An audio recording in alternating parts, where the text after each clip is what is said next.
In un tranquillo paesino viveva un professore di filosofia di nome Marco Zeno, stimato da tutti gli abitanti e dai colleghi professori.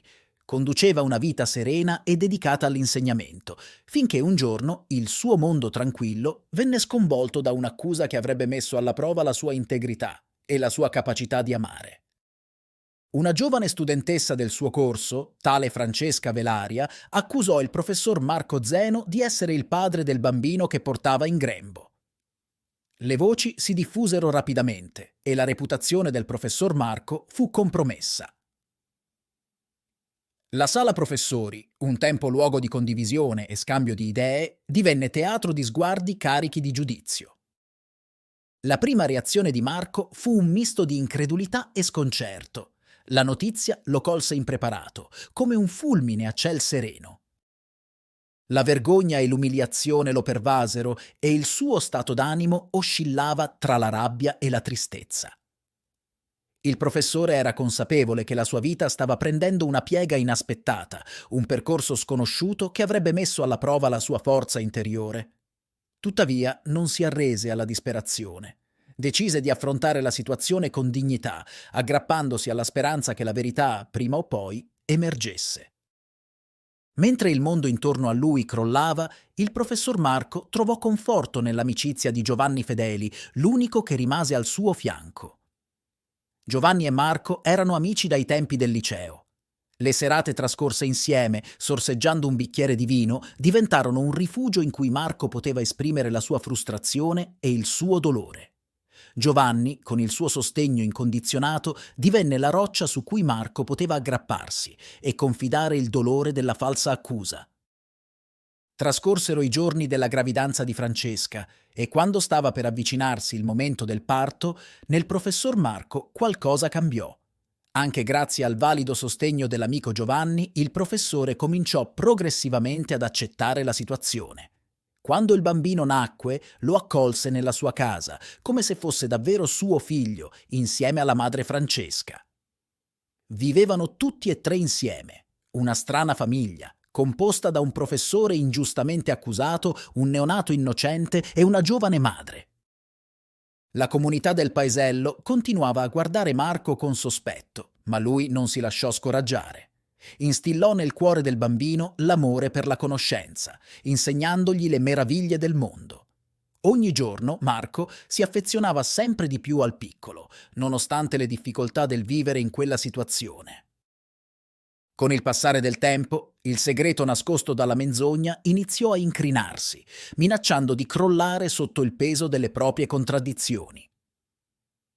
Francesca, la giovane studentessa che aveva scagliato l'ingiusta accusa nei confronti del professore, sentì crescere dentro di sé il peso insostenibile della colpa.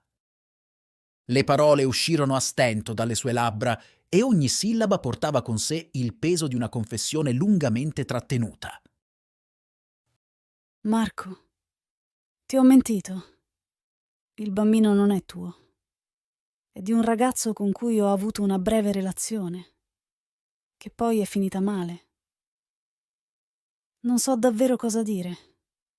Credo che non riuscirò mai a ringraziarti abbastanza per tutto quello che stai facendo per me e per il bambino. Mi dispiace, davvero, mi dispiace.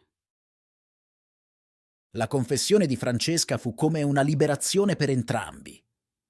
Marco, anziché lasciarsi travolgere dall'ira e dal rancore, reagì in modo inaspettato. Non c'era rabbia nei suoi occhi, solo comprensione e profonda compassione. Invece di respingere Francesca, l'abbracciò, offrendole un conforto che andava oltre le parole.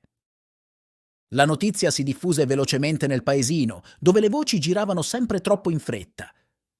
Ma ormai la reputazione del professor Marco era stata danneggiata irreparabilmente. Tuttavia, egli decise di continuare a vivere con Francesca e il bambino, sotto lo stesso tetto, dimostrando che l'amore può essere più forte delle critiche della società. La piccola famiglia si ritrovò gradualmente in un'oasi di serenità. Marco insegnava al bambino i valori della verità, della gentilezza e della compassione, dimostrando, con l'esempio, che la forza risiede nella capacità di perdonare e di amare senza riserve. Francesca, a sua volta, imparò una lezione preziosa sull'amore incondizionato. Aveva sperimentato il perdono e l'accettazione da parte di Marco, ancor prima che si decidesse a dire la verità sul padre di suo figlio.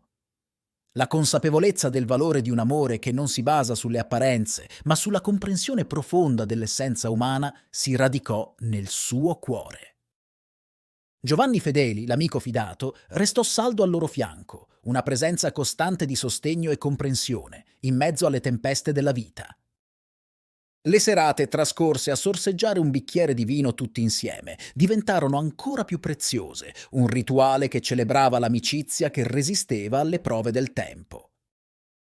Cari amici, vi è piaciuta questa storia? Spero proprio di sì.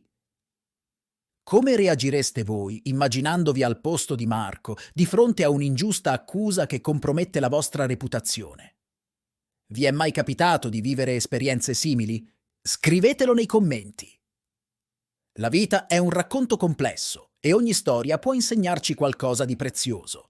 Se desiderate ascoltare altri racconti come questo, iscrivetevi al canale e attivate le notifiche.